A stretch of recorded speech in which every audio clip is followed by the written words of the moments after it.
I guess so.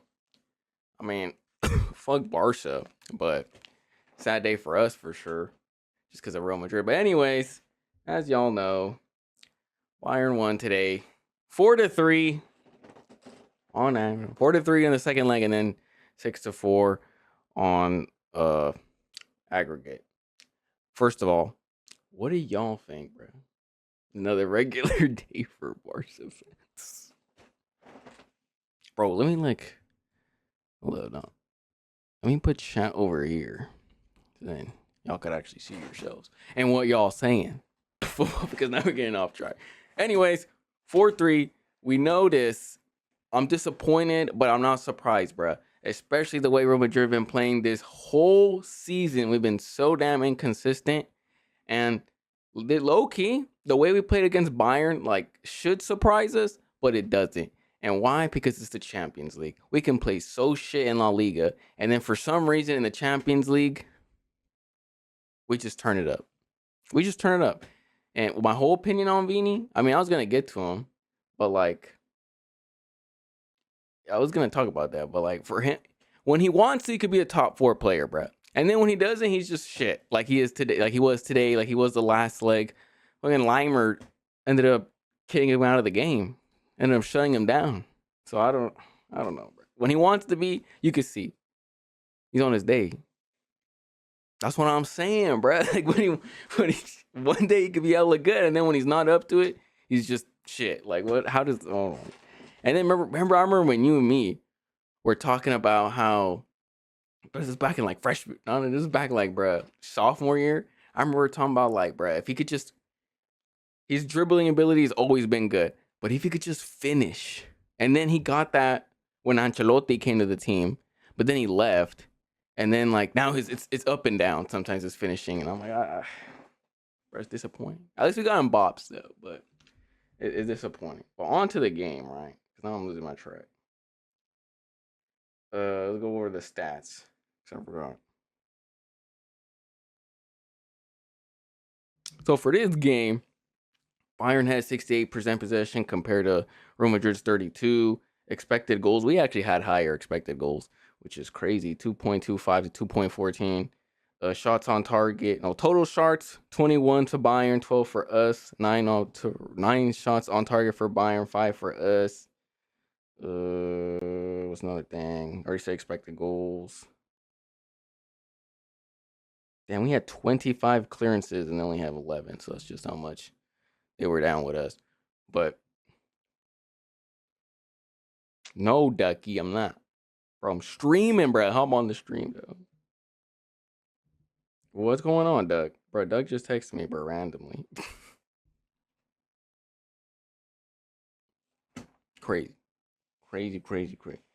Anyways, see, man, low key, guys, these streams, when I go to soccer, it's kind of hard to stream, bro. Because then you lost your train of focus, especially when you're talking to people. Well, anyways, I was continuing about the game.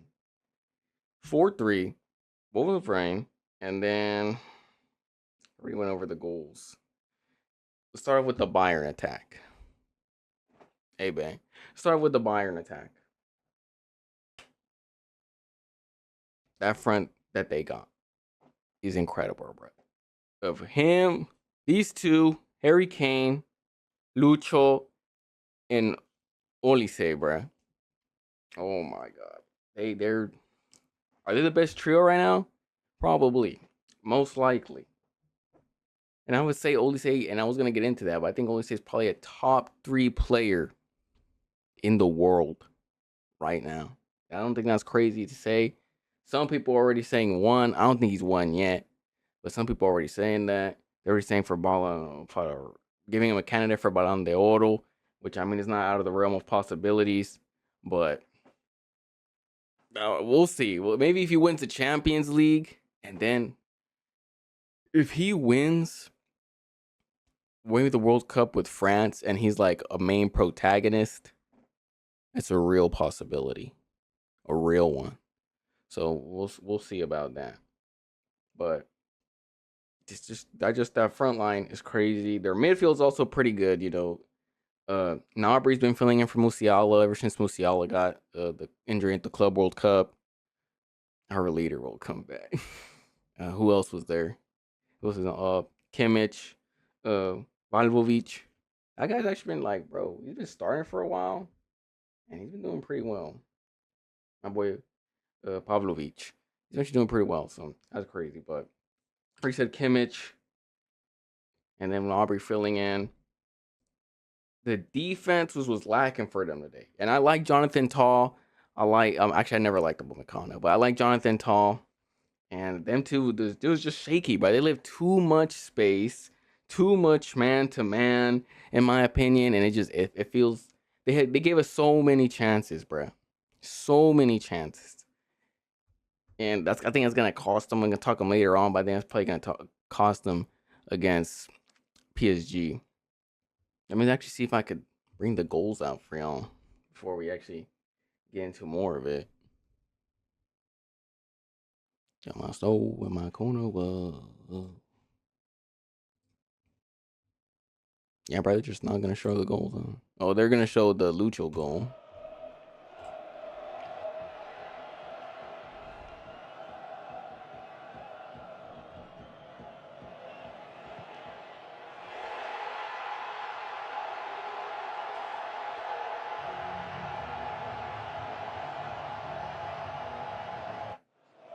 Crazy.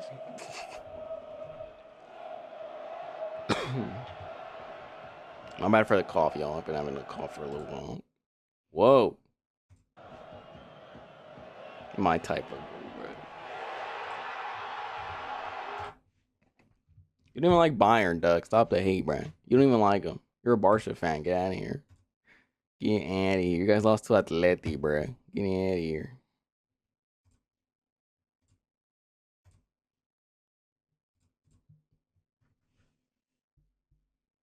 Anyways, I was getting back to Bayern, right? Something about Neuer. Neuer also had a stinker today.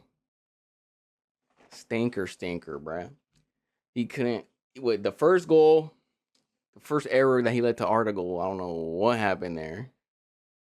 And then he just, I don't know the mistake he was looking at. I think he was trying to pass it to Pablo Beach, not 100%. I gotta look at the replay for that, but I'm pretty sure he was trying to go there. Just an odd pass, Arda Guler, straight to the corner, goal. Second one,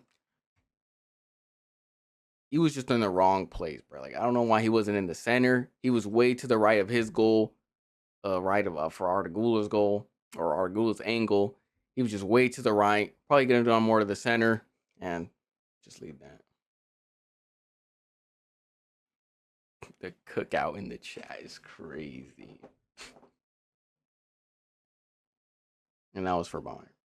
For Real Madrid, bro, the way Bayern, like, the way we match up so well against Bayern, it has to be because they just leave themselves so open, bro. Like, in the transition. They leave too much space. It's too much man to man, and that just unleashes Beanie. That unleashes Mbappe, especially. Them two dudes just can unleash like that. Now, I don't know why Beanie wasn't on his stuff today, but it usually does. Because they just have head starts and they're out of there. And that really helped them today. Arda had a great day today with Valverde and then Jude. Trent is what also was lacking today. And I've been telling y'all, I remember I said this since like the beginning, since we signed him. I was like, Trent offensively is great, going on an attack. But defensively, bro, it just wasn't a good signing. And I was been saying that. People were like, oh, it's gonna be good. I'm like, we need a defensive fullback. And he is not a defensive fullback at all. And that's the guy we signed. Like, bro, and it's just showing. It's showing today. It's been showing it since the beginning, but it's been showing it today. He had a horrible position on the Harry Kane goal. He didn't even see it until Harry finally touched the ball. He's like, oh, he has the ball. And then the second half, I think it was like, well, I think I wrote in my notes right here. I think it was in the 63rd minute. He lets Diaz through, and then Diaz finally has the ball, and then he sees it, and he's like, oh God, I gotta go make the run. And he finally makes the run. He barely catches him last second. He has awful positioning. Now, I don't know if he just doesn't. I remember Carragher was talking about in the pregame that he thinks he just doesn't like defending. So he doesn't want to see it. It's not that he doesn't see, he doesn't want to see it. And that could be true to a certain extent. But low key, I just feel more like he just doesn't like defending, and he's not good at it. And I've seen him when he tries, he's okay, but he's okay even when he tries. He always has Valverde to back him up. Valverde's always the one backing him up, helping him, and basically being a help defender using basketball terms. And that's it. But other than that, he can't read the game defensively, and he just is always in bad positions. And then even when he tries, it looks half-hearted. Even when he tries, like I don't know. And I've always been saying that I was like, I didn't like the signing. I was like, he brings a great attacking wise, but we don't need an attacking fullback. We need a defensive one, and it's showing up today. So it's not good for us, bro. I think Rudy and Militao were okay today. I think Furlan did a better job on Olise than Carreras did last week, which that was a debacle. He did pretty good on him, but then Olise right now, like I've been saying, he's a top 3 player right now. He's a top 3 player right now. So he had to do what he had to do, or he was gonna do what he was going to do. Because my God, the way he's playing right now, his dribbling, his form. Can't even talk about that. But then let's get into Camavinga's thing. So Arbeloa subbed in Camavinga in the 70, I think in the 61st minute, he took off Brahim, put in Camavinga in the 78th minute, I think it is. He hits a foul on Musiala. He gets him from the shirt, tugs him behind. Automatic yellow. That's fine. That's cool. Whatever. 86th minute. I think he fouled Harry Kane. I'm pretty sure he grabbed Harry Kane or whatever, and it was just a common foul, whatever. But then he grabs the ball and starts time wasting. Like, why are you time wasting? It's tie. I think it was 4-4 aggregate. Yeah, it was 4-4 aggregate. So we still got extra time if it goes on. I don't know why he's time wasting. But he just grabs the ball. Referee gets mad, pulls the other yellow on him. Automatic red card. Now some people are saying that probably the ref forgot that he had a yellow card or whatever, but I'm not really putting this on the blame. I'm not really putting the blame on the ref, to be honest, because that's on Camavinga. First of all, you got to be aware enough. You got to have the awareness to be like, I have a second yellow card, so I can't do any dumb shit from now on. I got to have my head not loose, have my head focused, straight. And this boy, I don't know what he was thinking, bro. Like, bro, just this man. So he just picks up the ball, automatic, and the ref just gets mad. And that's mostly on Camavinga, like I'm saying. That is on Camavinga. We could be harsh on the ref, and I think the ref was a little harsh, giving him a straight yellow for that. But he shouldn't have to rely on the ref. We shouldn't have to rely on the ref. Say the ref should be more lenient with that or whatever. Don't leave it up to the refs. We've already seen that. Just it's not gonna help you. Don't do that. Don't lean on the refs. You gotta control your own destiny. Control your own fate. Control what you can control. And he was not doing that at all. And then Camavinga hasn't been well this past month, bro. They have not played well. It's already been rumored that he's going to leave the club starting, even though his contract ends in 2029, but that he already wants to. Well, I don't know if he wants to leave the club specifically or the club wants him gone. I don't know which one it is, but just they don't want him. There's already been rumors about that. And it's true. He just hasn't played well. So we'll see how that goes. And whoa, down. See, my headphones just went off for a bit. Whoa.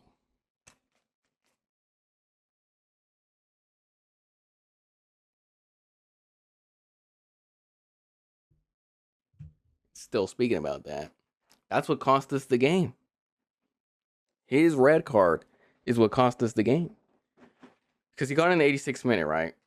3 minutes later, 89, Lucho scores the goal. And some people are saying that's not the reason why, blah, blah, blah. No, that is the reason why, because it's such a close game. It's 4-4 on aggregate.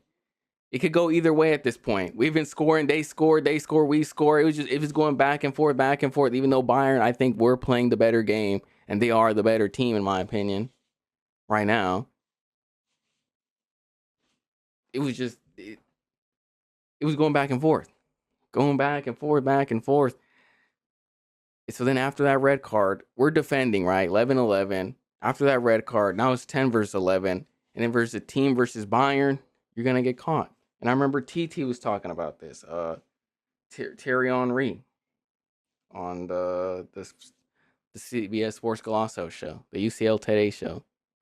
He was saying that the quality in the competition right now when it gets to the quarters is so high that any little mistake, any little thing is going to cost you. And then especially getting reduced only to 10 men, that's going to cost you. Especially versus these guys right now. So that lost us the game. Friggin' calm. I've always liked them too. But the facts are the facts. And in the first leg, it was similar game. You know, both had so many chances of Bayern's possession and then off our counter. And that was the Olise versus Carreras game where he cooked homie. And Olise and Neuer were the best two players on the pitch that day, for sure. And that was the end for this game. I'm going to talk later more about Olise, but let's move on to Arsenal versus Sporting, which I didn't really watch the game because I think most of us didn't because we were all preoccupied with the Real Madrid Bayern game. I'm pretty sure everyone was. Like, I think the only ones watching was probably Arsenal fans, maybe Sporting fans. I don't even think they were watching their game. They were probably watching the Real Madrid game, which you can't blame them, bruh. Can't blame them. And Arsenal won the first leg 1-0, I think, with the Kai Havertz goal. And then the second leg, obviously, 0-0. But they passed 1-0 on aggregate. Let's read the stats from the first half. I mean, the second leg. That was today. I have it right here.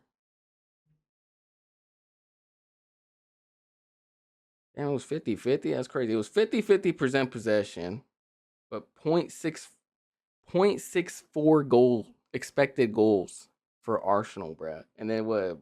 Lisbon had 0.29. 15 total shots for Arsenal, 8 total shots for Sporting. And then Arsenal only had 1 shot on target. 1 shot? And these are the Premier League title contenders? These are the guys who are number 1 in the league? I always know Arsenal's overrated, bro. My God. It's real concerning for them, right? Because they're going in the game versus City, which is going to be on the weekend. And if they continue to play like this, bro, like, they might just bottle the league. They're probably going to choke the league, which would be great for me because I just can't stand Arsenal. And it's not really actually Arsenal, bro. It's their fan base. Their fan base is they're just annoying. I can't stand them boys. So it would actually be hilarious to see them bottle the league. But if we're being objective here, it's just been an awful run of games that they've had. Remember, they lost to City. I think they drew. Let's actually go look at their whole thing right now. Like their last 5 games. They lost to Bournemouth, lost to Southampton FA Cup, and then obviously lost the Carabao Cup to City. That's been their last 1, 2, 3, 4, 5 games. There you go. Yeah. And that boy Eric's last 5 games is red and gray. I mean, except that one win versus Sporting, but other than that, you know. So it's concerning. We'll see how they play against City. I mean, I don't like City either, Brett. But it's gonna be an interesting game for the Premier League for sure. And I'm gonna watch that on Sunday. That's for 100%. I think that's gonna be maybe a title breaker because if Arsenal lose to City, their confidence is gonna fall down the drain. And I don't even how much points is it between each other. Let me check right now.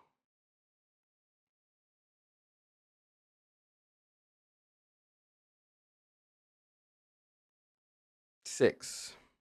6 points between each other right now, with the game in hand for City. So if they lose that and they deduct it to 3 points with one game in hand, Arsenal's gonna feel that pressure and they might ball it again. And they might take drastic turns. They might sack Arteta. And because you know how embarrassing that would be? They've been try to be league contenders for like since 2022. I think that's or no 2023 because that was the closest they went. I thought that was the year they were gonna win the Premier League. Yeah, I thought that was the year they're gonna win the Premier League, but they balled it and then City won it. And then they've been contenders ever since. They've been runner up 3 years in a row. 3 years in a row. So they better not lose or something drastic about to happen. But that was for them. Now PSG versus Liverpool, right? PSG won in the second leg. Let me bring that up, real.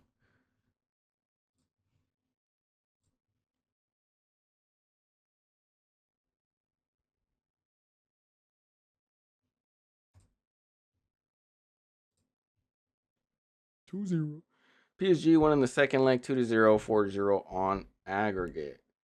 Stats from the second leg. Get that real quick.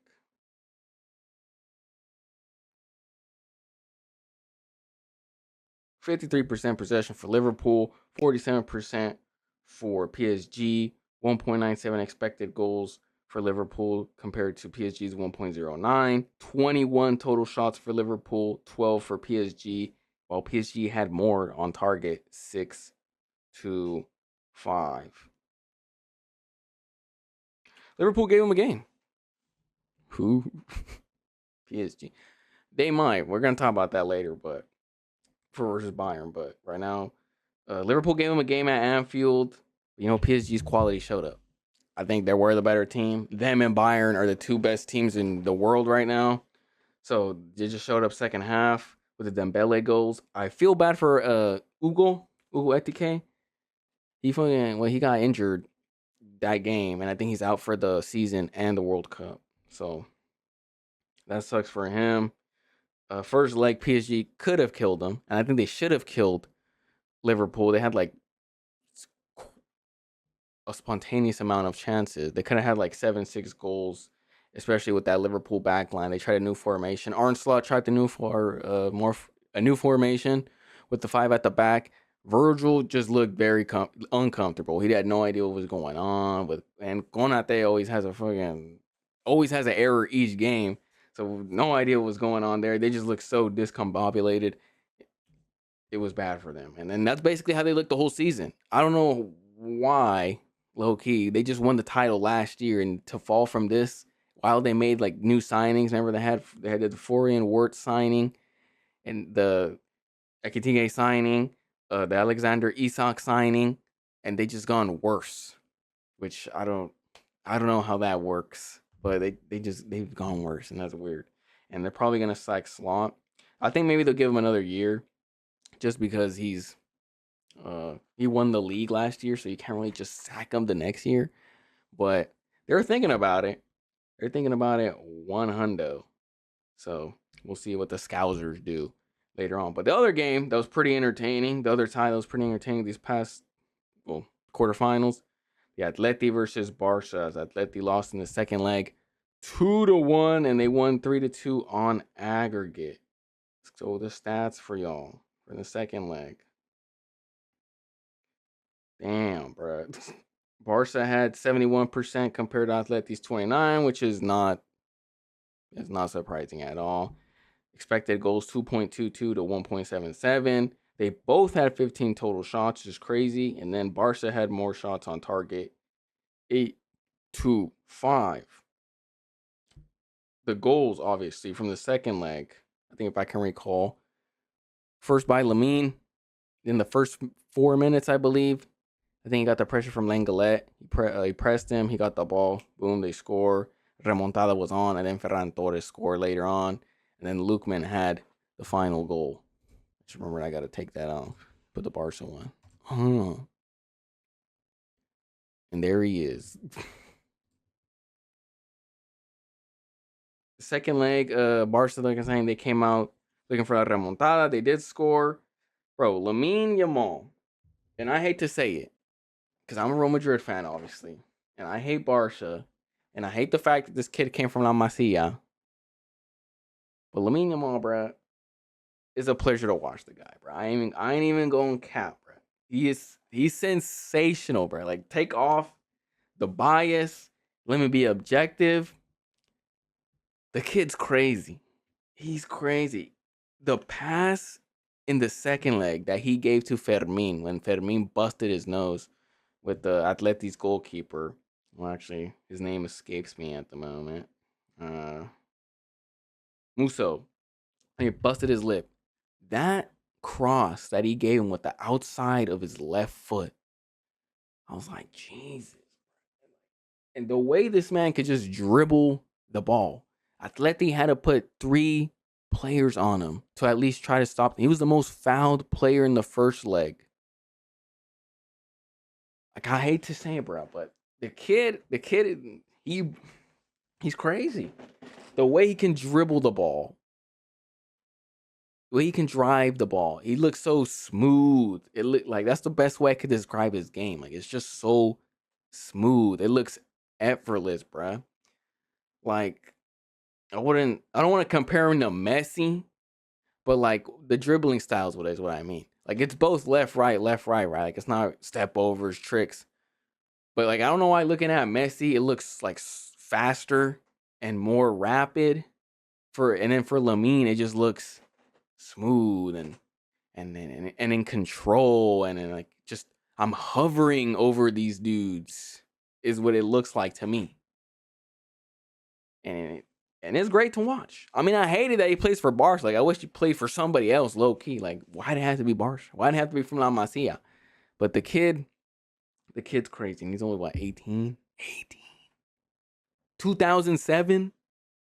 My gosh.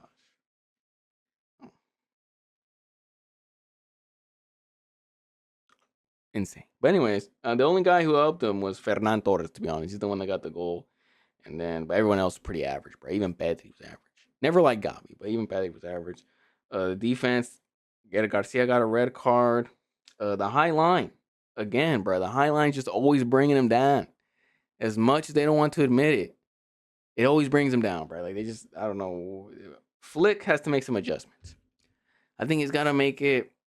The adjustment where he could do is keep one defender at least more back, bro. Like, not the whole damn line. Keep one defender at least more back or be more square. Because they're all near the halfway line. Like, none of them are even aware. No, it's like none of them are even physically aware, mentally aware that, okay, maybe we're going to have runners through. They're all attack. They don't focus on the defense at all. Like, bro, make some adjustments, brother. But they have not. And that's what kicked them out the last 2 Champions Leagues. So they got to figure something out. But for Atleti, they obviously defended in a 4-4-2. It switched to a back 5 at times. In the first half, they were so open. I don't know. I thought Simeone was going to come in there, park the bus, play Simeone ball. We all know what he's going to do. But they were so open. Goal in the first 4 minutes. I was like, whoa. They're just leaving too much spaces open. But in the second half, they finally closed down. And then after that Lookman goal, they just got confidence and then they started defending like they usually do. And it was done. They had 32 combined fouls this game. I mean, this tie Atleti did. And just 3 bookings. Rafinha was complaining about that. I think, let me try to find that right here. I think this is the video.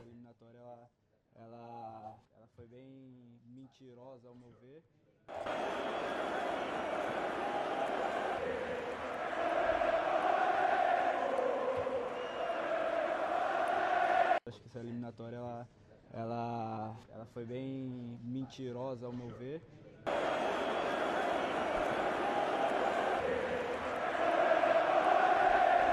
Oh, we don't speak Portuguese, Rafinha. Let me try. It's probably on Fabrizio's account. But he was complaining. Bro was complaining about like, oh, the refs, robbery, blah, blah, blah.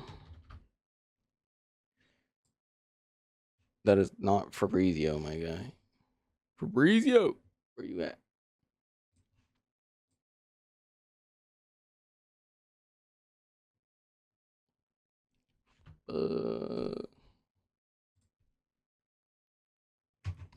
Full quote. Full quote. Where are you? There he is. Rafinha. Breaking. Rafinha being robbed. According said, there's fear among referees of Barcelona winning. This round was a totally stolen. No, it wasn't. It's tough, especially when we see that we've been putting 3 times effort to win the match compared to others. Bro, that's not the one I'm looking for. Where is that?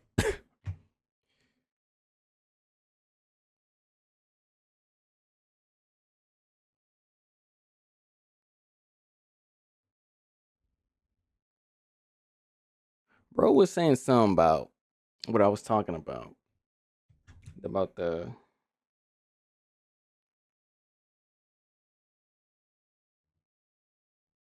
red or about the fouls. He was saying that there was a lot of fouls and that there was barely any bookings, which is correct because there was 32 fouls and only they had 3 bookings. Like the first leg, that was clearly their game plan. That is literally what they were doing. They were just fouling Lamine every time he got the ball. They're just like, just foul him, bro. Like we're not gonna be able to contain this dude. Just foul him every time.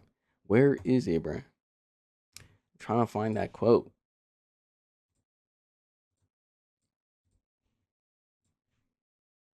But I can't find it. Whatever. But and that was true. I mean, I think that was mostly it though. Everything else, it wasn't really a robbery, bro. Like that Eric Garcia foul was a foul. And then I think from the first leg, yeah, when it was Paulin, when he touched the ball with his hand, clearly the ball was in play, bro. Like that's a penalty. Even from me, even from a Real Madrid fan, bro. Like that is a straight penalty. I don't care what nobody says, bro. That is a penalty. There's just no other way around that. Clearly touched the ball with his hand, penalty. But I think if that's what they're talking about, then that's true. But the rest of the game, the second leg, no, bro. They could just stop it. They just, I think it's what they mostly lost to was that their insistence of keeping the pitch just to the half space, just keeping that high line, right? And keeping it congested. And it's just the facts, bro. It's the time and time again they let free runners in, and eventually, if you keep doing that and you're not defending well, this is gonna happen. This happened the last 2 Champions Leagues for them against Inter last year, and this tie. They commit these fouls because the runners in behind and they can't catch up to them, so they gotta foul them each and every time, and they just don't learn from these mistakes. Which, I mean, happy for me, but other than that, like, bro, you gotta learn from these, and they don't, which is hilarious. But whatever. But now let's actually get into the semis, bro. Let's get into the predictions. And this game right here, PSG versus Bayern, it's gonna feed families, bro. It's gonna feed families. There's just the football. It's just the football that they're gonna play. Total football. They both like, especially PSG's. PSG is just natural free flowing. Everyone fills in for their position. You got Nuno Mendes being left back, and then Kvaratskhelia will cover for him. Bayern's probably going to do the same. It's going to be a midfield possession battle. It's going to be back and forth. Just, oh my God, man to man. It's going to be a goated game. It's going to be a goated tie, and I'm excited to see it, how it's going to go. I think, though, Bayern's going to win. I think they're going to win the tie. They're going to go to the final. And I think the first leg is going to be a draw, though. It's 2-2. Now, I think it's going to be in, I don't know where the first game's going to be at. Let me go check. I'm on a hundo. Ooh, yeah, see? So the second leg is going to be in Munich. So that's an advantage Bayern. So I think, yeah, 2-2 in the Parc des Princes. And then I don't know how it's going to go in the second leg. But I'm going to go Bayern. I think Bayern, for me, Bayern has been the best team in Europe this season. The front line, yes, we know PSG also has a front line. But low key, bro, Harry Kane, Olise, and Lucho, And then you got Gnabry and Musiala coming back from the bench. I got them guys over everybody. So I think Bayern is going to win. And I'm taking them to win the whole thing. So I don't care. Atleti, Arsenal, I'm taking Bayern to win the whole competition and to win their 7th UCL. And for the other one, which was Arsenal versus Atleti, this game is not going to feed families, bro. This game's going to be a defensive game, probably. A defensive tie, probably. Especially the way Arsenal's been playing. Atleti, they've always been defensive. That's Simeone ball. That's what they're going to do. They could play against a team who also defends. They're going to defend, bro. That's just what they do. But then maybe with Julian Alvarez and Griezmann coming off the counter, and then Sorloth for some reason, they'll probably do okay. But Arsenal, the way they've been playing, we were talking about that. We had no idea. They should play attacking football. They don't have great forwards, but the way that they're trying to play and they try to play man to man and Arteta and the way they were playing in the first half of the season, they should be able to play like that. But for some reason, they don't. And for this recent past, it's just they just play horrible. I don't know what's going on. I don't know why they're playing like this. If they're scared or it's just in mental games or I don't know what's going on with them. But we'll see. That's probably going to be more defensive. I don't know. But I'm still taking Bayern to win the whole thing. And when I was going to, right? My top 5 players in the world right now. Let me know if y'all disagree or don't agree or whatever. But let me know. All right. So for number 1, I got Mbappe. And I have Mbappe, not just because he's a Real Madrid player or whatever, but he's just been the most consistent, in my opinion, especially these last few years. But even this year, he's had 40 goals in total, I believe, and 5 assists. So that's 45 GA. I mean, actually, 100%. Let me check that. But last time I was checking, he did. He had like 40 goals this season. Yeah, 40 goals this season, 5 assists, and 42 games. And he's been on and off. He's been injured. He's listening to us. Dictator Mbappe, you're listening? But I got him. And it's not even because he's a dictator. I just think straight up, he's just the best player in the world right now, in my opinion. Stats back it up as well. And that's not even his preferred position. Remember, he's a striker. But he's 1. 2, Lamine Yamal. Second best player in the world. Like I was talking about. The dude just glides. Straight up. He just glides. Now let me look at Oli's here. He just straight up glider. Where is he? There he is.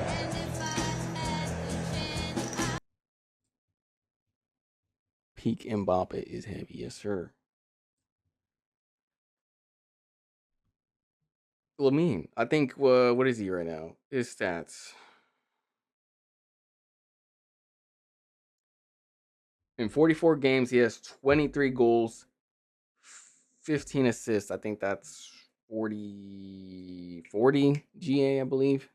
He has like 40 goals and assists together. He's the second best player in the world right now.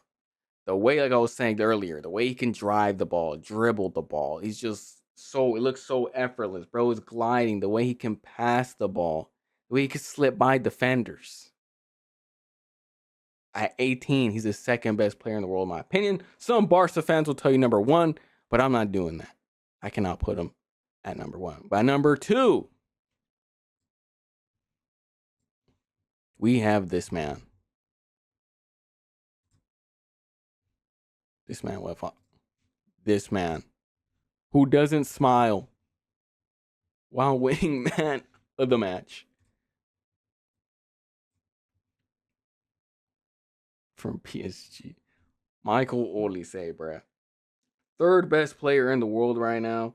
And that move to Bayern is probably going to go down as one of the best transfers ever.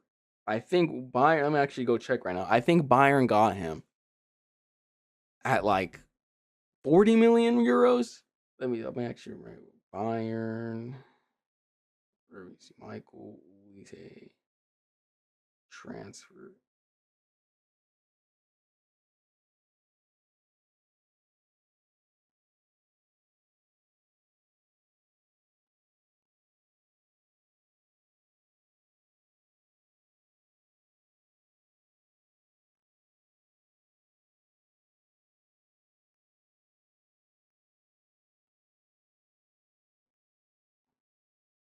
Yeah, see 50 45 to 51 million euros. That's probably gonna, bro, that's a bargain. He's like valued at 160, 150 right now. 150, 160 million euros right now. In 2 years. Insane. That game versus Carreras last leg, he just proved himself, bro. The way he was, oh my god, the way he was playing, he was toying with Carreras again. He doesn't.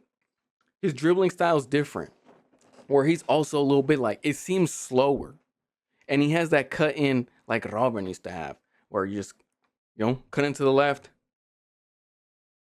foot banger, and he also had that. He was toying with that with Carreras. He was going dip inside shoulder, keeps you square. Olise right now, third best player in the world. Third best player in the world, in my opinion. And then for four, we were talking about that earlier with Eric. I think Vini when he's on his day, when he's on it and he's playing well, and then without Mbappe for some reason, he nobody could stop him when he's on his day, and he's just dribbling out there, and he's doing his little salsa, and he's doing his Brazilian moves. Ain't nobody gonna stop him. So on his day, he's the fourth best player in the world. And then fifth, I either have it between Harry Kane, Batinha, and Rafinha. Between them three dudes. But I think, and then 3 and 4 can switch off. But I think the top three for sure right now, and I think it's undisputed. I guess if you want to switch them, but top three, 100% right now, is Mbappe, Lamine, and Michael. Those three are untouchable right now. You cannot see them right now. And it's pretty scary. And it's scary for Lamine, bro. Because Lamine, 18, bro. 18. And what Mbappe's like 27, I think. Around there. Actually, I forgot his exact age. Yeah, it's 27. And then Olise is like 24. So that's crazy. That's the main three for me. And see, my boy Franny agreed. I don't think people are going after them right now.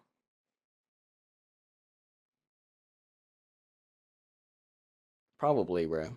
Probably should break Lamine next time. For the Classico, May 10. Probably have for that too. Break his knees right there. Where my phone fell.